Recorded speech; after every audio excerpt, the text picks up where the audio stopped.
Hello my lovely people, ఎలా ఉన్నారు అందరూ? నేనైతే చాలా బాగున్నాను. ఈరోజు ఒక చిన్న విషయం మీతో షేర్ చేసుకుందామని అనుకుంటున్నాను. విషయం ఏంటంటే హాస్పిటల్‌లో మనం చాలా కేసెస్ చూస్తూ ఉంటాం కదా!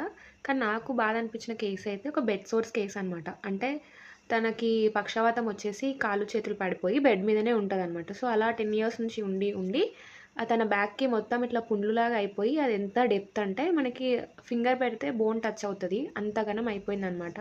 తన కొడుకు చూసుకున్నాడు. బట్ కొన్ని సిట్యుయేషన్స్ వల్ల వాళ్ళు నోటీస్ చేయకపోవడము, అది ఇంకా ఎక్కువ అయిపోవడం జరిగిందనమాట.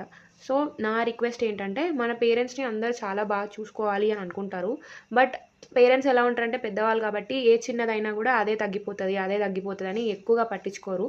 సో, మన రెస్పాన్సిబిలిటీగా చిన్నది ఏదైనా గానీ వాళ్ళని హాస్పిటల్ తీసుకెళ్ళండి. వాళ్ళకి మంచిగా చూయించండి. ఎప్పటికప్పుడు హెల్త్ చెకప్ చేస్తూ ఉండండి. ఎందుకనంటే వన్స్ పేరెంట్స్‌ని మనం కోల్పోతే జీవితంలో మళ్ళీ సంపాదించుకోలేము. ఇంకొక జన్మ ఉంటది అనేదైతే నేను నమ్మను. ఈ జన్మలోనే మన పేరెంట్స్‌ని మంచిగా మనం చూసుకోవాలి. వాళ్ళ హెల్త్‌ని చాలా జాగ్రత్తగా చూసుకోండి. ఏ చిన్నదైనా గానీ ప్రతి ఒక్క ఇయర్‌కి మీరు మొత్తం హెల్త్ చెకప్ అనేది చేపించండి. చిల్డ్రన్‌గా అదొక్కటి మీరు చూసుకోగలిగితే మీ పేరెంట్స్‌ని లైఫ్ స్పాన్ అనేది పెంచగలుగుతారు. Thank you.